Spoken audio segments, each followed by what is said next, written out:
Magandang tanghali ho sa inyong lahat. So ang nakikita nyo ngayon ay ang aming alagang papaya na hitik na sa bunga.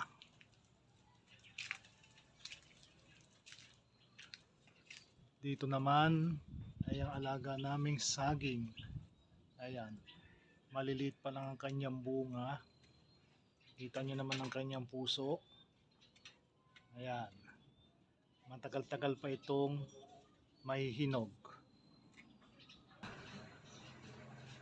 Dito sa kabila naman ay unti-unti nang lumabas ang puso ng saging sa isa naming tanim na saging dito sa aming bakuran.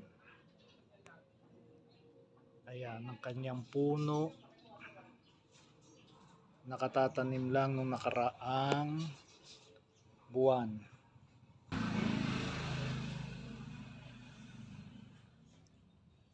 Ito naman ang alaga naming sili.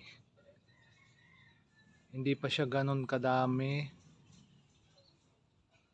pero may mangilan-ngilan na rin siyang bunga.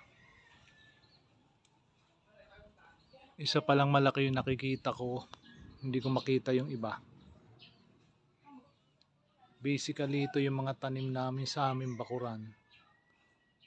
Medyo masukal na siya gawa ng hindi na gaanong nalilinis. Pero pag nakuhanan ng pagkakataon at hindi busy ay amin lilinisin din, pero hindi pa sa ngayon.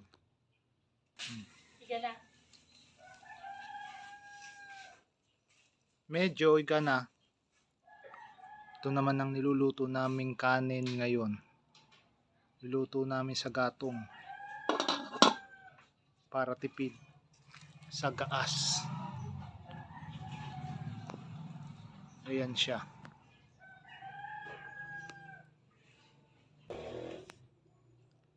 Yan naman ang aking gamit na dumbbell sa pag-ehersisyo.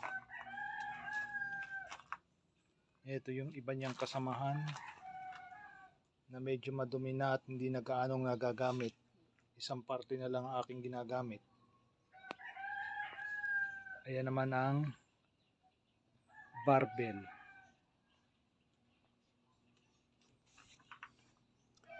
Ngayon, pinakita ko ang mga ito sa inyo dahil hindi naman sa lahat ng oras ay puro na lang anting-anting at depensa at opensa ang aking pinipicture sa aking YouTube channel. Andyan din kasama ang ehersisyo at ang mga pagkaing malulusog kagaya ng prutas at mga gulay na makakapagpalakas din ng ating katawan sa ating mga ginagawa sa pang-araw-araw. Lalo na kung kayo nagtatrabaho and at the same time nagwo-workout at nakatutok sa pamilya sa pang-araw-araw na gastusin ay kailangan maging malakas at malusog para sa pamilya at para na rin sa inaaral nating workout at mga self at offense defense.